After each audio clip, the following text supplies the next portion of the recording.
What's going on, y'all? Welcome to another video. In today's video, we are going to do one of my favorite players in the NBA, Paul George. Alright, y'all, a couple things you guys need to know before we do get in this haircut is my client's still in the process of getting waves. Like, his waves haven't really fully developed yet. What I mean by fully developed is, let's take Paul George's waves for example. He's able to keep his hair at a longer length because his waves are more deeper, they're actually developed. So what I'm saying is I had to compensate for the lack of waves by cutting his hair a little bit shorter than Paul George keeps his. And as you guys can see right here, my client's side taper area is really small, and Paul George usually keeps a low ball taper with a hook. So instead of trying to force that hook and low ball taper in such a small area, I just decided to do a mid ball taper, or some of you guys call it a high ball taper. But yeah, man, that's all I wanted to point out to you guys. Let's get into the video. We're going to start out by doing this haircut by combing out his hair in a natural wave pattern. You want to follow the wave pattern, that way when you do go to cut his hair with the grain, you don't nick any hair that you don't want to cut off. You don't go against the grain and leave him with a patch of hair shorter than the rest.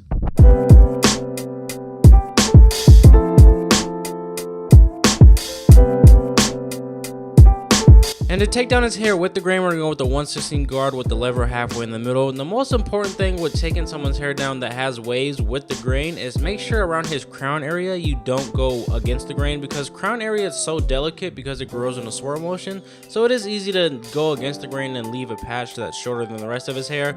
So be careful with his crown area, and you also want to comb after each stroke or after a couple of strokes of going with the grain.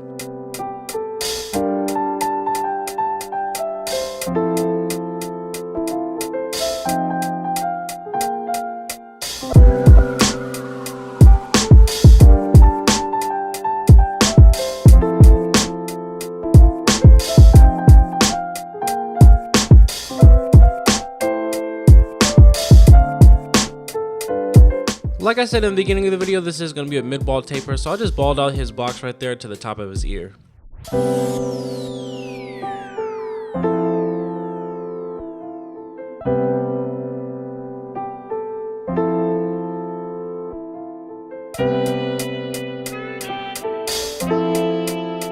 Moving on to his back taper, we're going to grab a number 1 guard with the lever all the way open. And with this, I'm going to make a guideline to where it's to the top of his taper. That way when we do the bottom of his taper, we're just fading into that 1.5.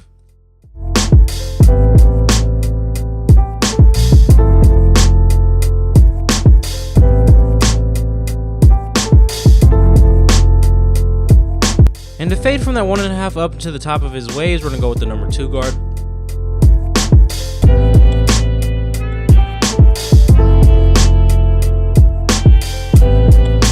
And to lay those waves down into the very top of his taper, we're going to go all the way open with no guard with the grain.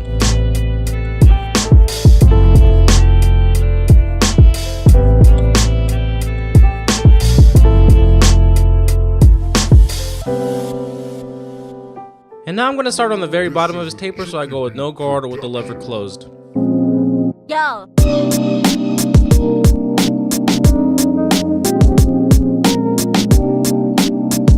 Then open up that lever to make another guideline right on top of that.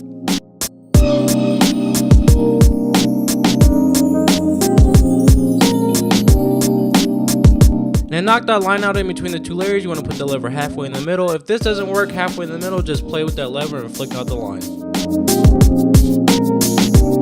And our next guideline up from that is going to be a number 1/16 guard or a number 0 guard with the lever closed.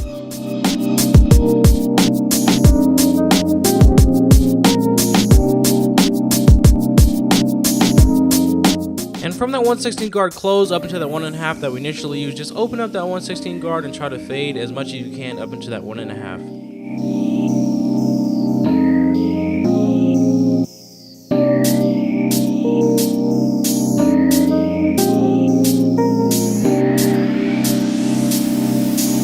If the opening of the number 1/16 guard up into that 1.5 didn't blend completely, just take a number 1 guard, open and close the lever, flick out, just to knock out any dark spots in the top of his taper.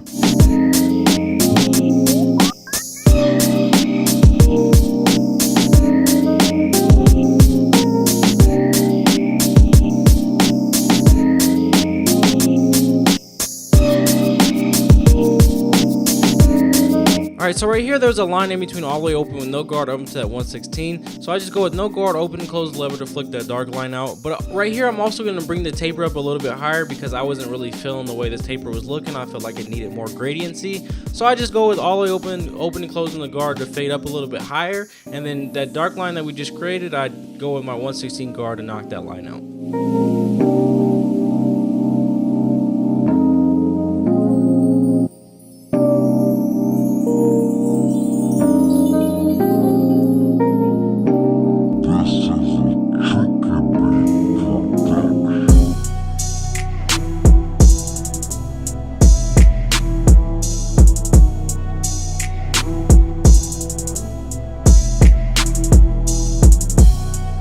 And this side taper, the steps are basically the same as the back taper. We're gonna grab a number 1 guard with the lever all the way open and fade out the very top of this taper. That way when we do the bottom of this taper, all we have to do is fade up into that 1.5.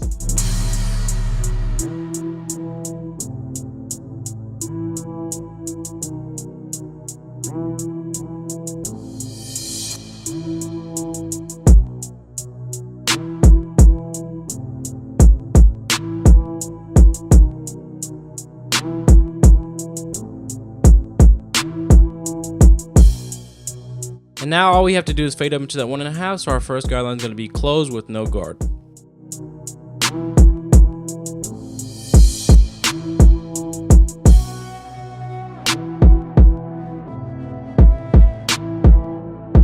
The next guideline on top of that is just open up that lever all the way.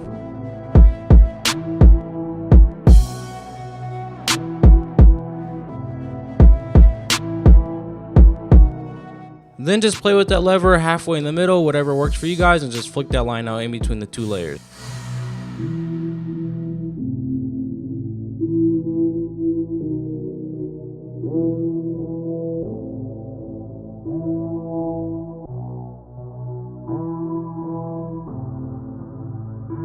Next guideline up into that 1.5 from that all the way open with no guard. We're gonna go with the 116 guard all the way open.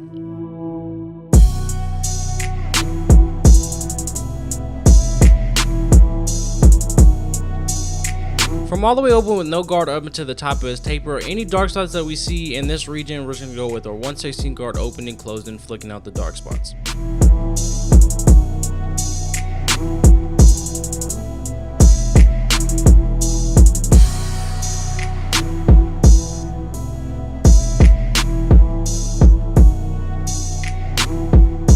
And to really clean up my work and make this taper as smooth as possible, I'm gonna open and close that lever and flick out any dark spots that I see.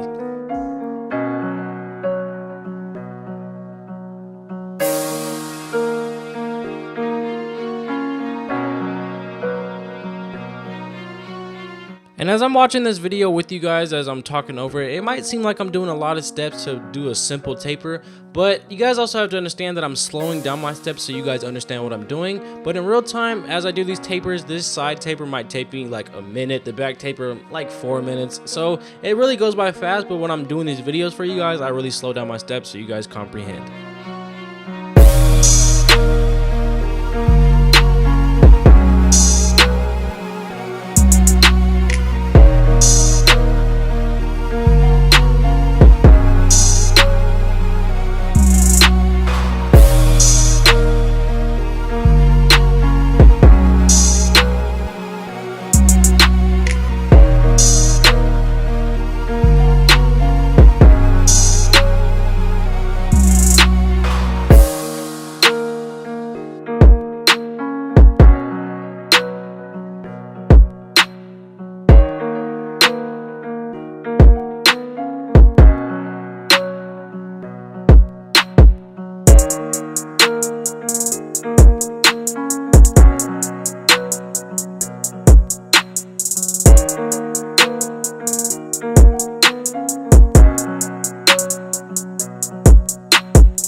And to lay down any hairs that are standing up in the front of his lineup, I go with all the way open with no guard to press those hairs down.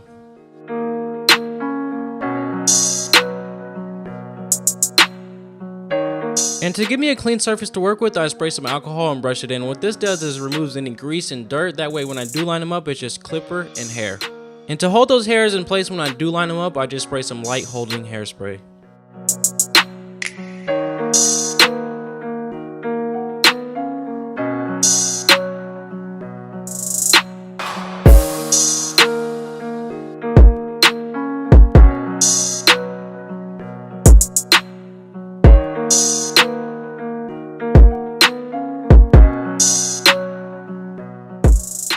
And right here, Paul George usually keeps some type of curved design. You can really do this design however you want. I like to do it more exaggerated, more flamboyant. Rather than Paul George's, he keeps his compact and really small. However you guys do it is fine. Just make sure you guys use the corner of the blade. Notice how gently I'm doing. I'm just using the corner of the blade because the corner of the blade is like a pencil, so all you have to do is draw a curved line in someone's head.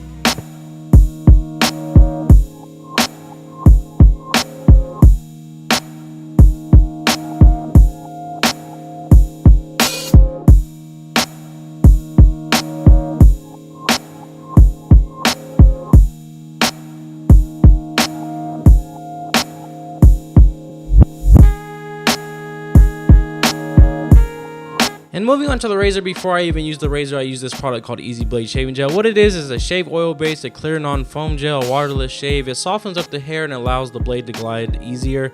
So with this, I just put a small amount on his forehead and rub it in.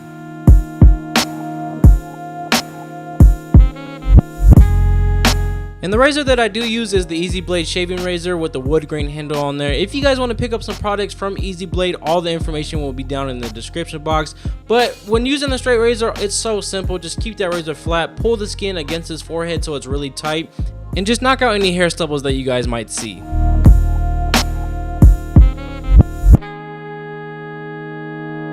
And now this is what I really like using Easy Blade for, with designs and parts and really tight areas where it's hard to get a straight razor in.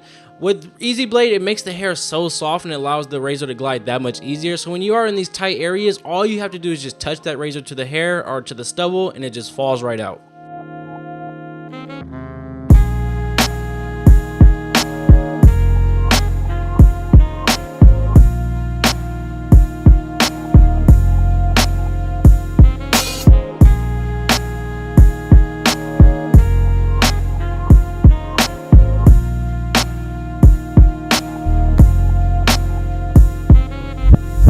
And to knock down any stand-up hairs or any flyaway hairs, just use your shears and knock down any hairs you see sticking out. What this is going to do is clean up the top of his hair and make this haircut look that much cleaner. Alright guys, don't be scared to try this next step. It's not going to leave your client bald or cut a patch in his hair, but all you have to do is take your electric shaver and brush his hair down with the grain. What this is going to do is going to cut down those little stand-up stubbles. It might not be noticeable, but it makes the haircut look that much cleaner. And like always, before your client gets out of his chair, make sure you go over your work and knock down any dark spots that you see, any hairs that you miss, and just really clean up your work and make that haircut perfect.